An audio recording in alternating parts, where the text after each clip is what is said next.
Hi friends, is sorry cinema bus அப்டேட்டில் அடுத்தது ஒரு முக்கியமான ஒரு அப்டேட்டோடு வந்திருக்காங்க. ஒரு தகவல்னு கூட சொல்லலாம். சமீபத்தில் கூலி படத்தோடைய அந்த இறுதி நாள் எடுக்கப்பட்ட அந்த ஷூட்டிங் ஸ்பாட்டோடைய அந்த புகைப்படம் எல்லாருமே அந்த கேக் விட்டு கொண்டாடிருந்தாங்க.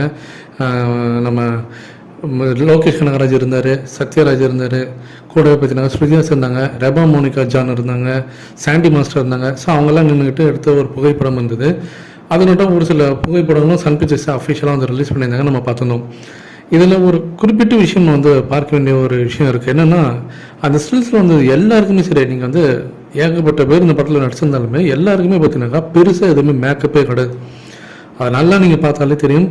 அந்த ரஜினி சாரோடைய அந்த ஃபஸ்ட்டு வந்திருக்கக்கூடிய அந்த வீடியோவாக இருக்கட்டும், ரெண்டாவது வந்து அந்த பாடல் காட்சியாக இருக்கட்டும், அதுக்கப்புறமேட்டா வந்து அந்த ஷூட்டிங் ஸ்பாட் வீடியோவாக இருக்கட்டும், எதுலேயுமே பாருங்கள் யாருக்குமே பெருசாக மேக்கப் இருக்குது. அப்போ ரொம்ப நேச்சுரலான ஒரு மேக்கப்போடு தான் இந்த படத்தில் எல்லாருமே நடிக்கிறாங்க. ஸோ அது ஒரு விஷயம் நம்ம பார்க்கணும். அடுத்தது ரஜினி சாரோடைய ஒரு சின்ன அப்டேட். இந்த படத்தில் அந்த சிக்குட்டு சாங் வந்து பார்த்திங்கன்னா தலைவரோட பிறந்தநாள் அன்றைக்கி அந்த பாடல் காட்சிகளோடைய பேக்ட்ராப்ஸ் அதை பற்றின ஒரு பின்னணி விஷயம் நமக்கு அப்டேட் கிடச்சிருக்கு. என்னென்னா, அது வந்து ஒரு பர்த்டே பார்ட்டியில் ரஜினி சார் வந்து டான்ஸ் ஆடுறார். அது வந்து அவரோட பிறந்தநாளா இல்லை வேறு யாரோட பிறந்தநாளா அப்படின்றது தெரியல. அந்த பர்த்டே பார்ட்டி மாரி அங்கே சின்னதாக வந்து ஒரு பார்ட்டி வைப்ஸ், அதில் வந்து ரஜினி சார் அந்த பாடல் பாடி டான்ஸ் ஆடுறாரு. அது வந்து பார்த்தீங்கன்னாக்கா ரஜினி சாரோட மேன்ஷன் தான் அப்படின்ற மாதிரி சொல்கிறாங்க. அந்த பாடலில் இருக்கக்கூடிய அமைஞ்சிருக்கக்கூடிய இடம் வந்து பார்த்தீங்கன்னா ஒரு மேன்ஷன், ஒரு ஹாஸ்டல் மாரி. அதில் வந்து ரஜினி சாரோட இடம், அவரோட தேவாவோட மேன்ஷன் தான் அது.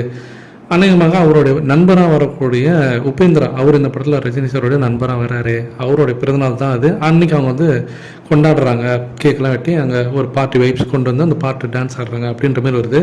இப்போ சமீபத்தில் பார்த்தீங்கன்னா சுபீன் அவர்கள் வந்து நாகார்ஜுனா கூட சேர்ந்து எடுத்துக்கிட்ட ஒரு புகைப்படம், ஷூட்டிங் ஸ்பாட்லேருந்து எடுத்துக்கிட்ட ஒரு புகைப்படம் இப்போ ஆன்லைன் சோஷியல் மீடியாவில் வைரலாக பண்ணுது.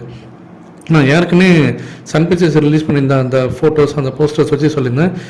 ரஜினி சாருக்கு நண்பனாக உபேந்திரா வர்றாரு. அதே போல் நாகார்ஜுனாவுடைய கேங்ஸ்டர், அவரோட கூட்டத்தில் இருக்கக்கூடிய ஒரு நபராக தான் சுபீனை நான் பார்க்குறேன். அவரும் ஒரு வில்லன் தான் அந்த படத்தில் அப்படின்னு நான் சொன்னேன். இவங்க ரெண்டு பேரும் சேர்ந்து நடிக்கக்கூடிய காட்சிகள் தான் நிறைய அந்த படத்தில் வந்து இருக்குது. அந்த ஃபோட்டோவும் பார்த்தீங்கன்னாக்கா ஷூட்டிங் ஸ்பாட்லேருந்து ரெண்டு பேரும் இருக்கக்கூடிய ஒரு புகைப்படமும் வந்துருக்கு. அந்த பேக்ட்ராப்ஸ்லாம் பார்த்தீங்கன்னாக்கா அந்த கண்டெய்னர், அந்த ஹார்பர், அதே தான் காட்டுறாங்க. ஸோ ஏதோ ஒரு விஷயம் கண்டிப்பாக இருக்குங்க. இது வந்து ஒரு கேங்ஸ்டர் மூவின்றதை தாண்டி கண்டிப்பாக நட்பு, ஒரு பெரிய சம்பவம்லாம் இருக்குது இந்த படத்தில். இதை பற்றி உங்களுடைய கருத்துக்கள் என்ன அப்படின்றத மறக்காமல் கீழே சொல்லுங்கள் ஃப்ரெண்ட்ஸ்.